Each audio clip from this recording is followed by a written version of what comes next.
Le soleil commençait à se coucher ce jour-là, une lumière dorée éclatant à travers la fenêtre du petit appartement d'Élodie.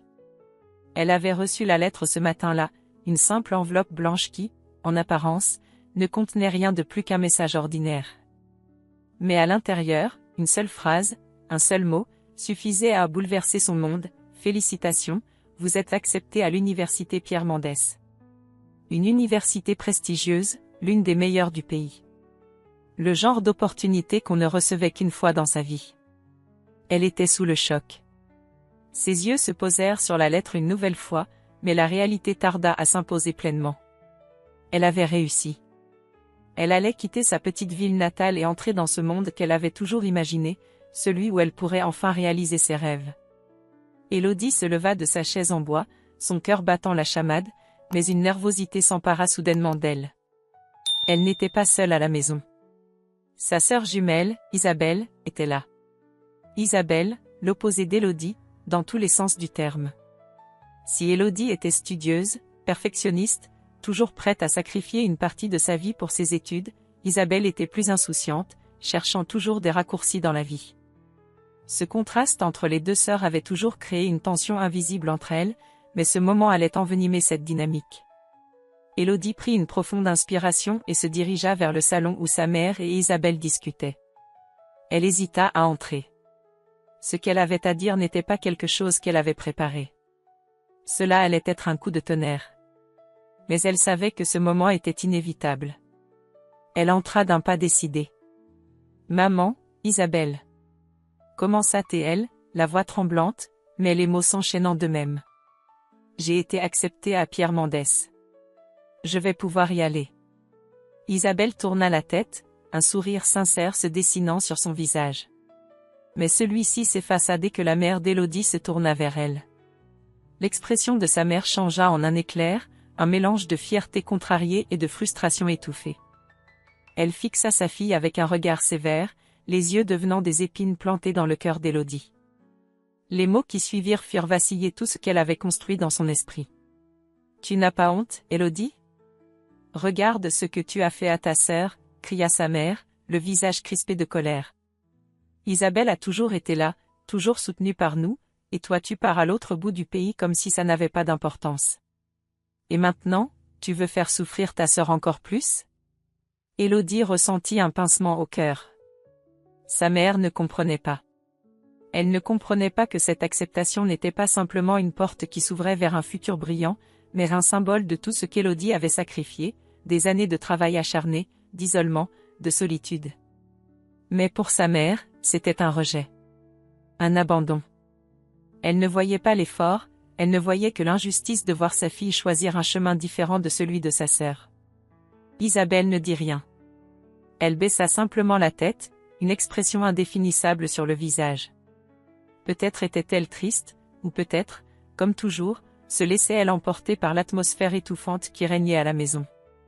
Mais l'absence de réaction de sa part blessa Élodie encore plus. Elle s'attendait à quelque chose, un soutien, une voix qui s'élèverait pour elle. Mais non, il n'y avait rien. Juste un vide. Un vide que sa mère remplissait de reproches.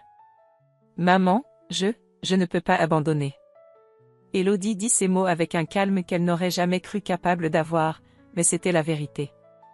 C'était ce qu'elle ressentait profondément. « Je dois le faire.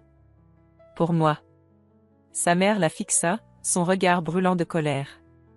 Elle se leva lentement, et d'un ton qu'Élodie ne reconnut même pas, elle déclara froidement, « Très bien.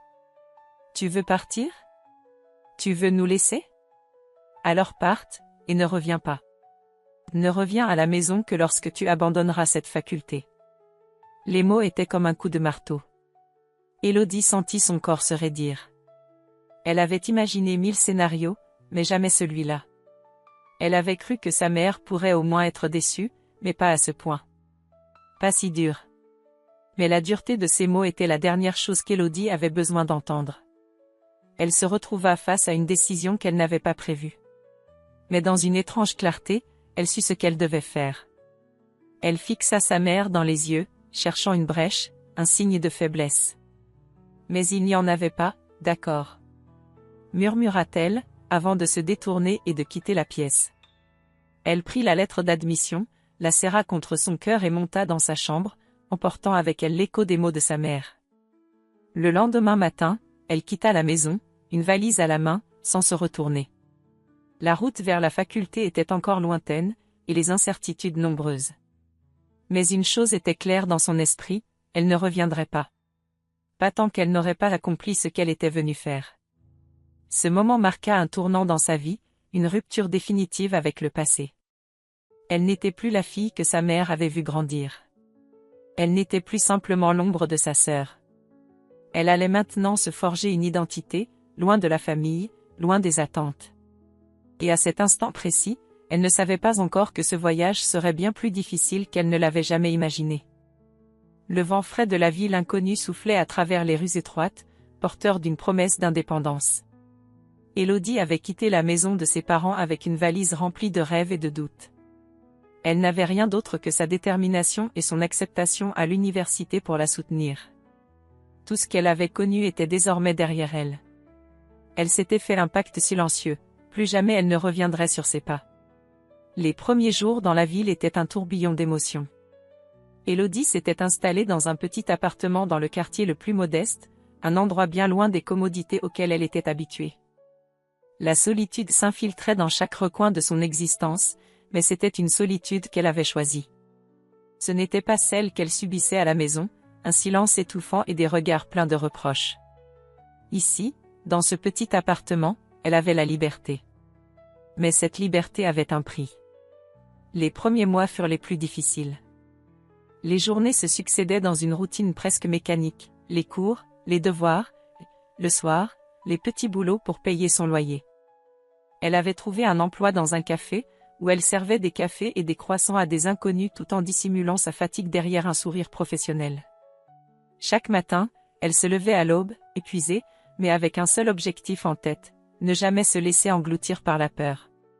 Elle se répétait sans cesse qu'elle était capable, qu'elle était forte. Mais au fond, quelque chose lui manquait. Il y avait un vide que rien ne semblait combler. Isabelle ne cessait de lui envoyer des messages. Des appels manqués, des textos remplis de demandes d'excuses et de promesses de se retrouver. Mais Élodie les ignorait. Chaque message, chaque appel la faisait plonger dans un tourbillon de nostalgie et de frustration. Isabelle, sa sœur qu'elle avait toujours vue comme une ombre, une figure qu'elle avait lutté pour surpasser, était maintenant une présence distante, mais persistante. Et Élodie n'était pas prête à tendre la main. Pas encore. Pas avant d'avoir trouvé sa place, son propre équilibre. Un soir, après une longue journée de travail, alors qu'elle traversait la rue pour rentrer chez elle, elle croisa quelqu'un qui allait bouleverser cette routine. Il se tenait sous un lampadaire, une silhouette familière, mais pas tout à fait. Il tenait un livre dans les mains, plongé dans sa lecture. Quand il la vit, il sourit. « Élodie, n'est-ce pas ?» Elle s'arrêta, surprise par l'interpellation. Ce jeune homme, elle ne le connaissait que vaguement. Antoine. Un étudiant en médecine. Il faisait partie de ses cours, mais elle ne l'avait jamais vraiment remarqué avant. Il avait un air serein, une aura calme qui contrastait avec l'agitation qui bouillonnait en elle. Antoine. Oui, c'est bien moi, répondit-elle, un peu hésitante. Je t'ai vu à la bibliothèque l'autre jour. Tu as l'air de toujours courir partout. Il haussait les épaules, un sourire amusé sur les lèvres. Je me suis dit que ce serait bien de discuter un peu, tu sais. Ça doit être fatigant, non ? Élodie ne savait pas trop quoi répondre. Elle n'était pas habituée à de telles attentions. Il avait raison, bien sûr. Elle courait partout, chaque jour. Mais elle n'était pas sûre de vouloir de la compagnie. Elle n'était pas là pour ça. Elle était là pour réussir, pour prouver à ses parents qu'elle pouvait le faire. Elle n'avait pas le temps pour les distractions. Je suppose que oui, dit-elle, la voix un peu plus fermée. Mais je n'ai vraiment pas le temps de m'arrêter. Antoine le remarqua. Il n'insista pas, mais son regard restait amical. Je comprends. Mais si tu veux, on pourrait se retrouver un de ces jours pour discuter un peu. Pas de pression. Juste, discuter. Elle se sentit déstabilisée par cette proposition. Il n'attendait rien d'elle, n'imposait rien. Il semblait juste, vouloir la connaître. Cette pensée la troubla. Elle n'avait pas l'habitude de ce genre de relation simple. Elle n'était pas venue ici pour se lier d'amitié. Pourtant, une petite voix à l'intérieur d'elle-même lui disait de le laisser entrer. Mais non, elle avait un objectif. Elle n'avait pas le temps de se perdre en amitié, pas encore. Elle secoua légèrement la tête, tentant de refouler cette sensation étrange. Peut-être un autre jour. Je vais devoir y aller. Elle se détourna, mais s'arrêta un instant, hésitante. Merci, pour l'invitation, Antoine. Il la regarda s'éloigner, un sourire sincère sur le visage. Il n'insista pas davantage, mais elle savait qu'il n'oublierait pas cette rencontre. Les jours suivants furent un tourbillon de travail, de révision, de solitude. Élodie continua de se concentrer sur ses objectifs, ignorant les messages d'Isabelle et les petites invitations d'Antoine. Mais peu à peu, elle commença à se poser des questions. Peut-être qu'elle avait fait une erreur. Peut-être qu'il était temps d'accepter que sa vie ne pouvait pas être qu'une série de sacrifices sans répit. Peut-être qu'elle méritait aussi de se permettre quelques moments de légèreté, de contact humain, de connexion. Mais ce n'était pas encore le moment. Pas encore. Pas tant qu'elle n'avait pas atteint ce qu'elle était venue chercher. Cependant, l'ombre de ses choix passés continuait de la hanter, chaque jour un peu plus. Et alors qu'elle se rendait à la bibliothèque un matin comme les autres, un message d'Isabelle surgit à nouveau sur son téléphone. Cette fois, il était différent. « Élodie, il faut que tu reviennes. Maman, elle est malade. » La phrase flottait devant ses yeux, brisant tout l'équilibre qu'elle avait tenté de créer. Élodie s'assit sur le banc du parc, les yeux fixés sur l'écran de son téléphone, la notification de son message s'affichant encore et encore dans sa tête. « Maman, elle est malade. » Isabelle n'était pas du genre à exagérer. Ses mots avaient toujours été simples, directs. Mais il y avait cette urgence, ce ton qui n'était jamais présent dans ses messages. Quelque chose avait changé. Elle ferma les yeux un instant, le vent frais effleurant son visage. Il n'était plus question de rester seule, isolée, protégée par l'éloignement de sa famille. Elle sentait une lourde responsabilité peser sur ses épaules. La distance entre elle et sa mère, ces années sans retour, semblait devenir insignifiante face à la nouvelle réalité. La famille, tout ce qu'elle avait rejeté, semblait revenir la chercher, prête à la confronter à tout ce qu'elle avait voulu fuir. Les cours avaient été difficiles cette semaine-là. Le stress, l'épuisement, tout semblait se mélanger dans sa tête. Mais maintenant, ce n'était plus le moment de se concentrer sur ses études. La maladie de sa mère changeait tout. Elle n'avait jamais envisagé un tel retour. Et pourtant, elle savait que ce n'était pas juste une question de volonté, c'était une question de devoir. Antoine lui avait souvent parlé de sa propre famille, de l'importance de leur soutien et de la manière dont il avait toujours cherché à les rendre fiers. Ce qu'Élodie ressentait à ce moment précis était exactement l'opposé de ce qu'il décrivait. Elle ne pouvait pas comprendre pleinement ses paroles, parce qu'elle n'avait jamais eu cette dynamique de soutien inconditionnel. Elle n'avait jamais ressenti ce besoin de faire plaisir, de prouver à quelqu'un qu'elle était digne d'amour. Elle écrivit une réponse à Isabelle, sans vraiment réfléchir, « Je vais venir. Donne-moi l'adresse de l'hôpital. » C'était une réponse directe, froide presque, mais elle ne savait pas comment formuler autrement ses pensées. Le trajet jusqu'à la maison familiale fut long. Trop long. À chaque kilomètre parcouru, ses pensées s'entremêlaient, son cœur battait plus vite.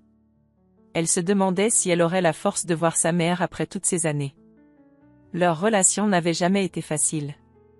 Chaque rencontre avec elle avait toujours été marquée par des attentes impossibles à satisfaire. C'était le prix qu'Élodie avait payé pour quitter la maison. Chaque pas la rapprochait de l'endroit où tout avait commencé, de la maison où elle n'était plus la bienvenue. Lorsqu'elle arriva à l'hôpital, Isabelle l'attendait à l'entrée. Elle semblait épuisée, les cernes sous les yeux trahissant des nuits sans sommeil. Elle s'approcha d'Élodie sans un mot, mais ses bras s'ouvrirent timidement. Élodie hésita un instant, avant de la prendre dans ses bras, sentant les larmes monter. Cela faisait tellement longtemps. Trop longtemps. Les années de séparation avaient créé une barrière qu'elle n'arrivait pas à franchir facilement, mais la douleur de voir sa sœur dans cet état la touchait profondément. « Comment va maman ?» demanda Élodie, la voix à peine audible, brisée par l'angoisse.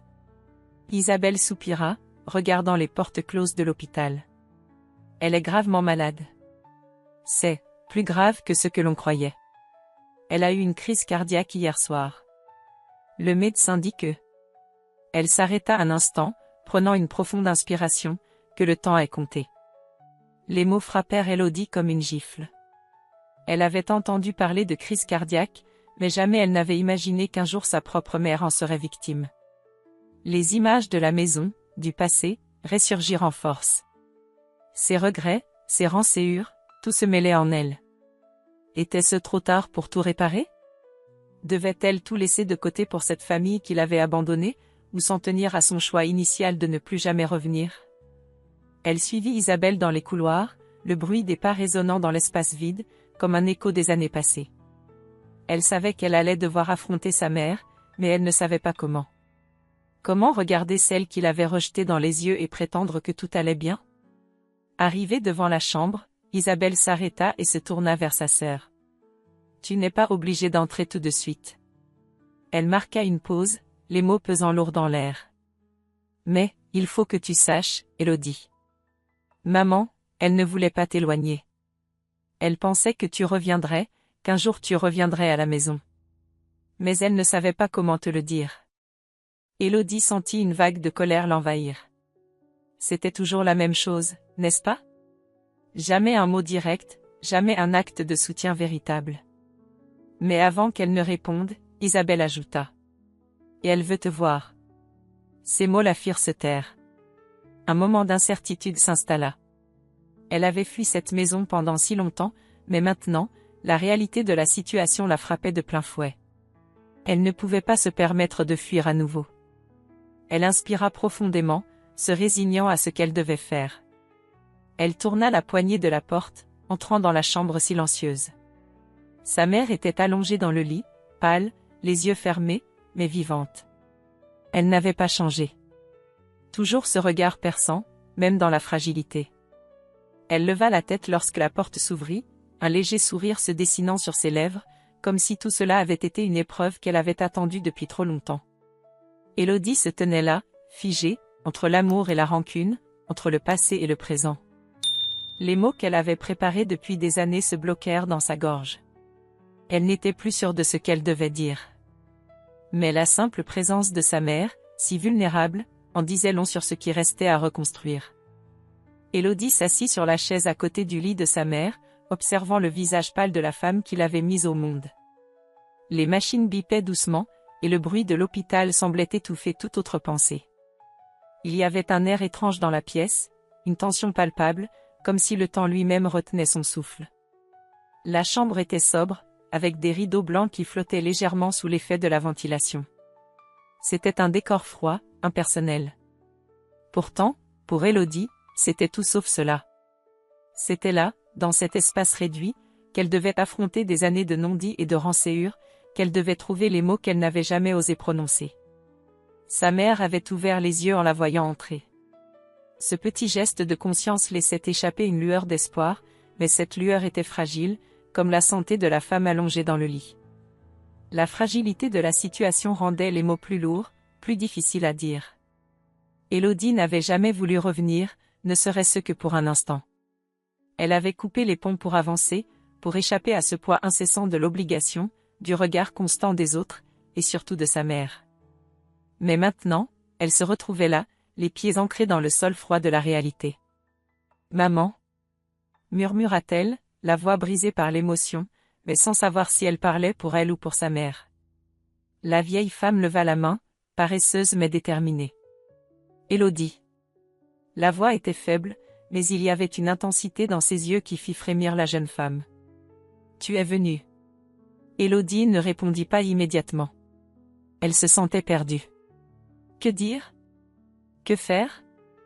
Toutes les émotions qu'elle avait refoulées pendant des années refaisaient surface en une vague incontrôlable.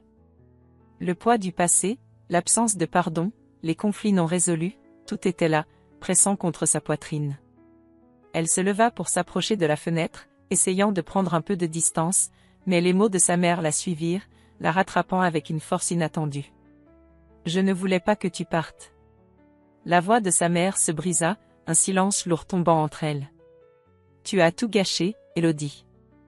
Je voulais seulement que tu sois heureuse, que tu restes ici, avec ta sœur.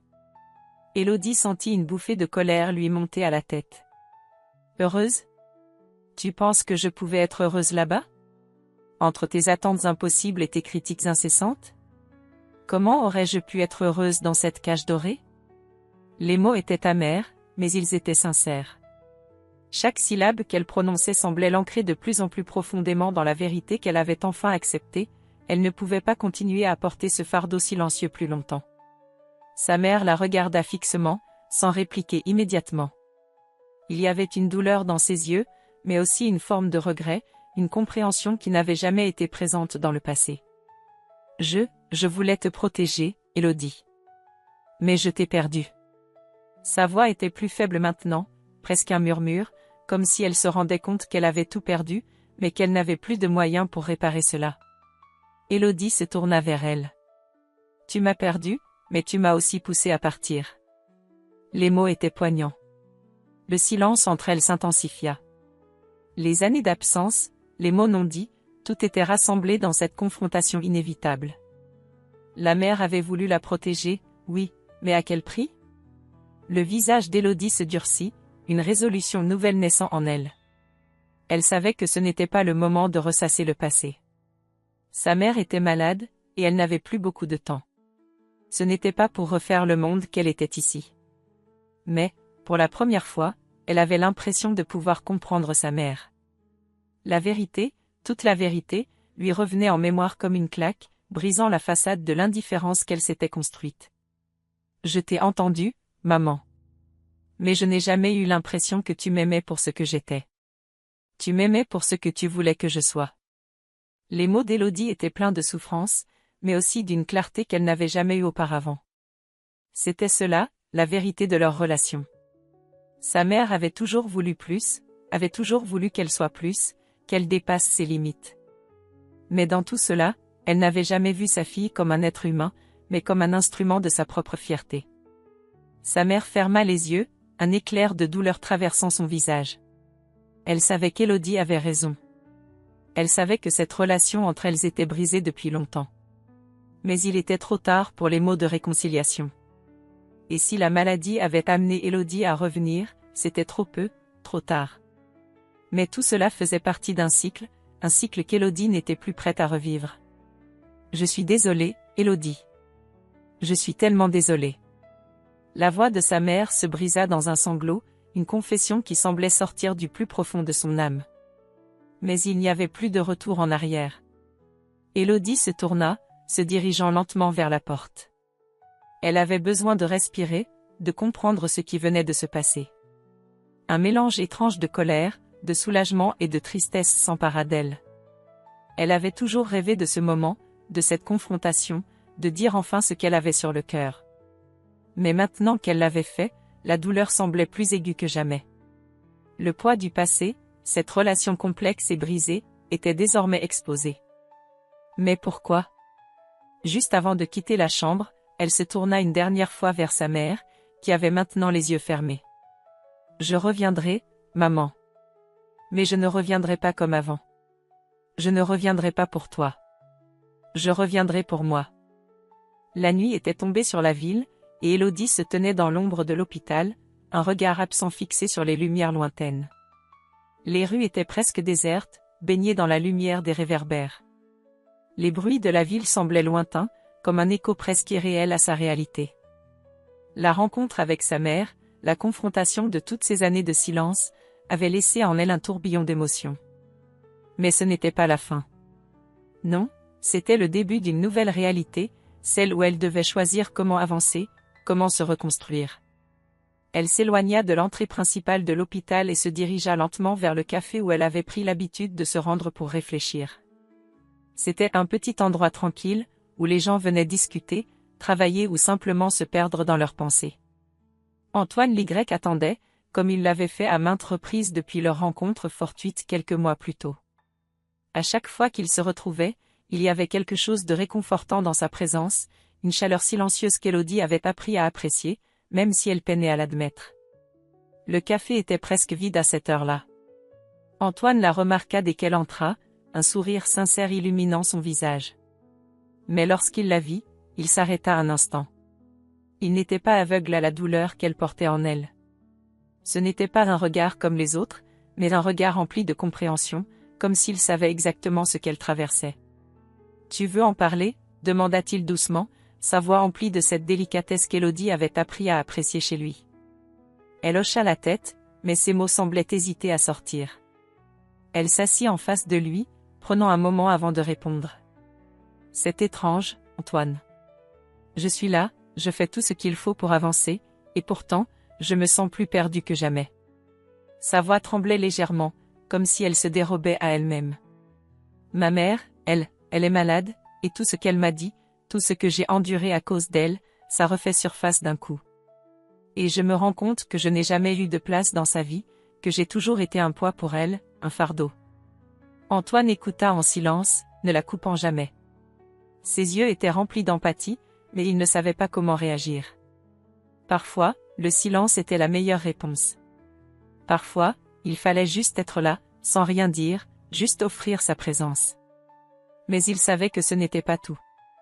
Elle devait faire face à quelque chose de plus grand que son passé, quelque chose qui ne se soignait pas simplement avec des mots. Élodie prit une profonde inspiration avant de continuer. « Je suis en colère, Antoine. Mais pas seulement contre elle, contre moi aussi. J'ai tellement essayé de fuir, de m'échapper, et aujourd'hui je me rends compte que fuir n'a rien changé. » Un silence s'installa, lourd et lourd de sens. Antoine attendait. Puis, enfin, il parla, sa voix douce mais ferme. « Tu sais, Élodie, parfois fuir, c'est la seule chose qu'on peut faire. Mais un jour, on doit revenir, pas parce que c'est facile, mais parce que c'est nécessaire. » Les mots de Antoine frappèrent Élodie en plein cœur. Elle se tourna vers lui, surprise par cette réponse simple mais pleine de vérité. Il avait raison. Le retour n'était pas facile. Il n'y avait pas de magie. Il n'y avait pas de solution toute faite. Mais il y avait la nécessité de comprendre, d'accepter, de guérir. Et c'était exactement ce qu'elle devait faire maintenant. Elle ne pouvait pas fuir éternellement. Elle sourit, une petite lueur dans les yeux, alors qu'elle levait enfin les yeux vers lui. « Tu sais, parfois je me demande si je suis prête à tout ça. À affronter ma mère, à tout recommencer. » Antoine ne répondit pas tout de suite, mais son regard était une promesse silencieuse. Il ne la forçait pas à prendre une décision, mais il était là, prêt à l'accompagner, sans juger. Élodie se leva, se sentant soudainement plus légère. Ce n'était pas encore la paix qu'elle recherchait, mais c'était un début. Elle savait qu'elle n'avait pas toutes les réponses. Elle savait que la route serait longue, mais elle n'était plus seule. Elle avait son propre chemin à tracer, et pour la première fois, elle était prête à l'affronter. Pas seule, mais avec ceux qui, malgré tout, étaient prêts à marcher à ses côtés. Le lendemain matin, Élodie retourna à l'hôpital. Cette fois, elle n'avait pas d'attente particulière, pas de colère ni de rancune. Elle avait simplement besoin de faire face. Elle entra dans la chambre de sa mère, un sentiment de calme étrange l'envahissant. Cette fois, elle n'était plus la fille en colère qui se battait contre un passé qu'elle ne comprenait pas. Elle était une femme prête à comprendre, prête à accepter. Et lorsqu'elle regarda sa mère, elle sut que cette rencontre n'était que le début d'une nouvelle réconciliation. Pas parfaite, pas totale, mais suffisante. Sa mère la regarda avec des yeux fatigués, mais il y avait quelque chose de différent dans son regard, un éclair de reconnaissance. « Tu es revenu. » La voix de sa mère était faible, mais il y avait de l'espoir, un brin de paix dans ses mots. Élodie sourit doucement, et, pour la première fois depuis longtemps, elle lui prit la main. « Oui, maman. Je suis là. » Le matin se levait sur la ville, une lumière douce mais pénétrante illuminait les rues vides et les façades des immeubles. Élodie se tenait debout, observant à travers la fenêtre de l'hôpital, perdue dans ses pensées. La silhouette fragile de sa mère était encore allongée dans le lit d'hôpital, mais ce matin-là, il y avait quelque chose de différent dans l'air. Le poids de l'incertitude n'était plus aussi lourd. Pour la première fois depuis des années, elle ressentait une forme de paix intérieure. Pas une paix totale, mais celle d'une réconciliation qui, bien qu'inachevée, était réelle. Ce dernier mois avait été un tourbillon d'émotions. La maladie de sa mère, les retrouvailles, les confrontations, les regrets, tout cela s'était entrelacé, créant un enchevêtrement d'émotions difficiles à démêler. Mais, petit à petit, Élodie avait appris à accepter ce qu'elle avait refusé d'admettre pendant longtemps, son passé, aussi difficile et douloureux soit-il, faisait partie de son identité. Elle ne pouvait pas le fuir éternellement. La porte de la chambre s'ouvrit doucement. Isabelle entra, un air plus calme que d'habitude, et s'approcha de sa sœur. « Tu as pris ta décision, n'est-ce pas ?» demanda Isabelle d'une voix douce. Élodie la regarda, un léger sourire se dessinant sur son visage. Oui, elle avait pris sa décision. Elle n'était plus en colère, pas vraiment. La colère, elle l'avait laissée derrière elle, avec le passé. Ce qu'elle devait maintenant faire, c'était avancer. Pas pour sa mère, pas pour Isabelle, mais pour elle-même. Oui, je vais partir. Élodie prit une profonde inspiration, sentant une étrange sérénité l'envahir.